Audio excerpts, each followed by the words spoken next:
Kellék, egy eszköz, egy kiegészítő. Nevezzük bárhogyan, egy kézi őrlő nagy segítség az otthoni kávéfőzésben. Macerás és időigényes? Igen, viszont sokkal jobb kávé élményt nyújt nekünk, illetve a szemes kávé is hosszabb ideig eltartható, mint darált formában. Én a kézi őrlőmet nagyjából 5 éve használom, ami egyébként egy Rhinoverse kézi őrlő. Dobok majd egy linket a videó alján, megtaláljátok, hogy honnan lehet beszerezni, ha valaki esetleg ilyet szeretne majd vásárolni.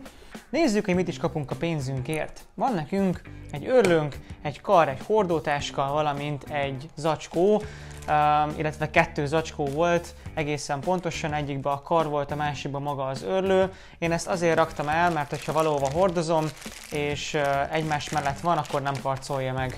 Ez egy ilyen jó tanács. Na de nézzük az őrlőt, hogy is épül fel. Van neki egy felső része, ahova a kávét fogom tölteni, van neki egy alsó része, ahova az őrlemény fog érkezni, és a 2 között pedig található a kerámia őrlő fogak. Minden őrlőnek van egy bázisa és egy bemeneteli része. Ezek ketten találkoznak, és az, hogy milyen távolságra állítom ezt a 2 részt, határozza meg nekem a szemcse méretét. Természetesen ezek nem centiméterek, hanem nagyjából mikromilliméterek, amikről beszélgetünk. Az őrlésünk a legfinomabbtól, ami a török kávé, egészen a legszemcsésebbig, ami a French Press vagy a Cold Brew tart, és a 2 között helyezkedik el lényegében az összes kávé eszköz. Tehát, hogyha kézi őrlőt vesztek, nagyon fontos, hogy először ismerjétek meg az őrlőtöket. Ehhez én nagyjából egy olyan 15-20 g kávét fogok beáldozni, viszont onnantól kezdve tudni fogjátok, hogy nektek a papírfilter, a fémfilter, illetve a French Press az hány kattintást jelent.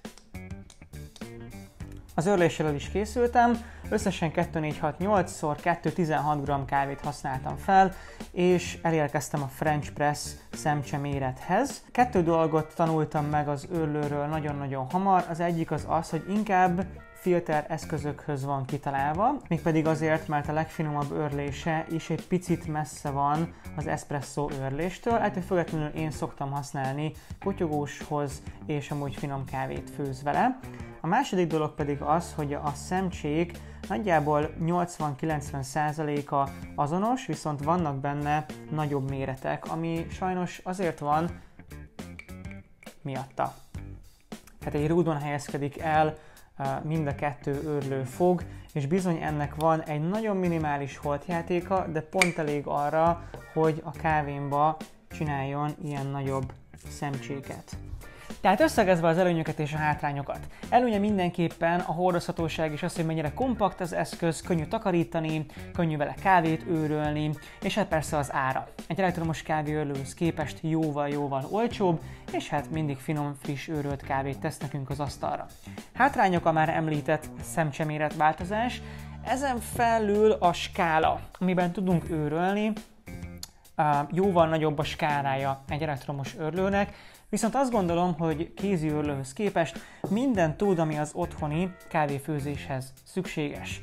És talán megemlíteném még azt, hogy ha nagyobb dózisban akarunk kávét főzni, 50-60-80-100 g kávéról beszélgetünk, akkor azért véges neki a kapacitása, illetve hát sokkal melósabb lesz leőrölni. Remélem, hogy tudtam segíteni a kézi őrlők használatában, és hát, hogy kaptatok új információt is.